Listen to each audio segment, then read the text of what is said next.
Hi friends, మీరు వింటున్న కథ స్వర్గారోహణం. శరీరంతో స్వర్గానికి వెళ్ళాడు ధర్మరాజు. నా తమ్ముల్ని, భార్యను, పుత్రమిత్రుల్ని చూసి వచ్చి తరువాత స్వర్గలోక సుఖాలన్నీ హాయిగా అనుభవిస్తాను అన్నాడు. సరే అయితే వీళ్ళ వెంట వెళ్ళు, నీకు నీ బంధువులందరినీ చూపిస్తారు అని చెప్పి అందుకు తగిన వాళ్ళని చూపించాడు ఇంద్రుడు. నారద మహర్షి కూడా వాళ్ళను అనుసరించాడు. మార్గమధ్యంలో ఒకచోట ఉదయ సూర్యునిలా ఉన్నతాసనం మీద ప్రకాశిస్తున్న దుర్యోధనుణ్ణి చూశాడు అజాతశత్రుడు.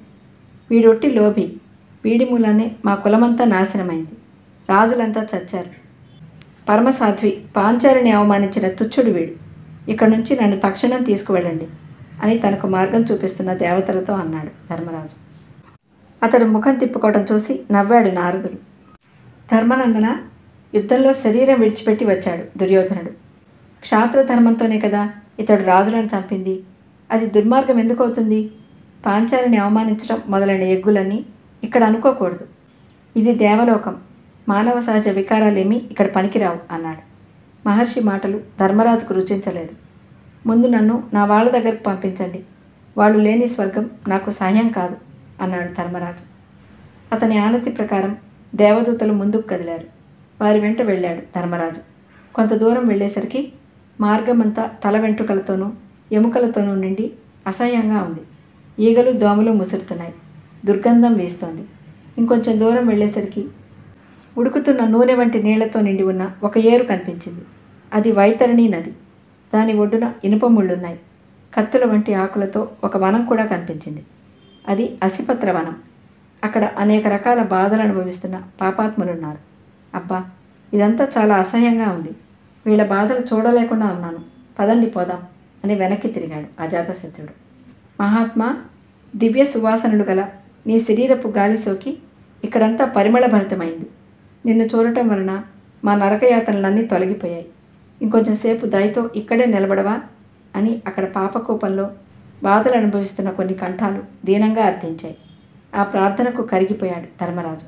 పాపం, ఎంత కఠినమైన బాధలు అనుభవిస్తున్నారో వీళ్ళు అని కాసేపు అక్కడే నిలబడ్డాడు. ఆయన తిరిగి వెళ్ళబోయేసరికి మళ్ళీ అలాంటి మాటలే వినిపించాయి. ఎవరు మీరు? ధర్మరాజు ప్రశ్నించాడు. నేను కర్ణుణ్ణి, మేము పాండుపుత్రులం, నేను ద్రౌపదిని అన్నాయి కంఠాలు.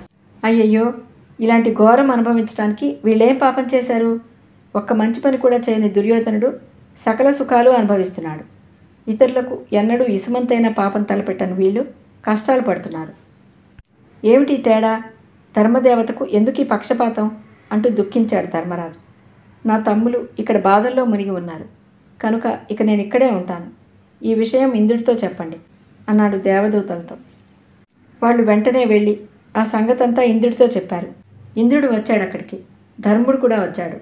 అప్పుడు పాపాత్ములు బాధలు అనుభవించడం, దుర్గంధం, వైతరణి నది, అసిపత్రవనం అన్నీ అదృశ్యమైపోయాయి.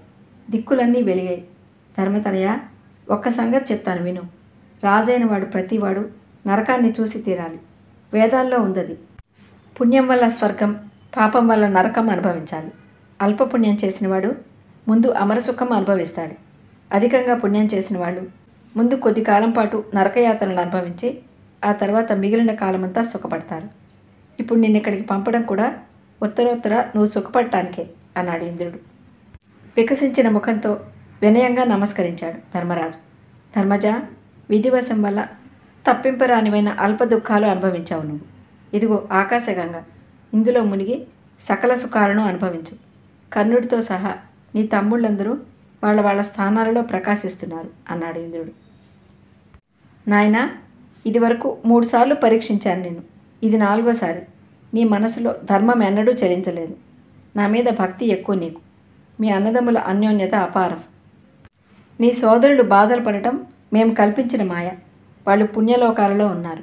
నువ్వు అక్కడ హాయిగా ఉండు గాని పద అన్నాడు ధర్ముడు. వెంటనే ఆకాశగంగలో మునిగాడు ధర్మరాజు. మానుష దేహం పోయి దివ్య శరీరం వచ్చింది. ఆ తరువాత ఉత్తమగతులు పొందిన అన్నదమ్ముల్ని, ఉదయ సూర్యప్రభతో వెలుగుతున్న ద్రౌపదిని చూసి పరమానంద భరితుడయ్యాడు అజాతశత్రుడు. ఫ్రెండ్స్, మీకు ఈ కథలు నచ్చినట్లయితే వెంటనే సబ్స్క్రైబ్ చేయండి. వీడియోస్ రిలీజ్ అయిన వెంటనే తెలుసుకోవడానికి బెల్ ఐకాన్ని ప్రెస్ చేయండి. అలాగే వీడియోస్ను లైక్ చేయండి, వీలైనంత మందికి షేర్ చేయండి. Thank you.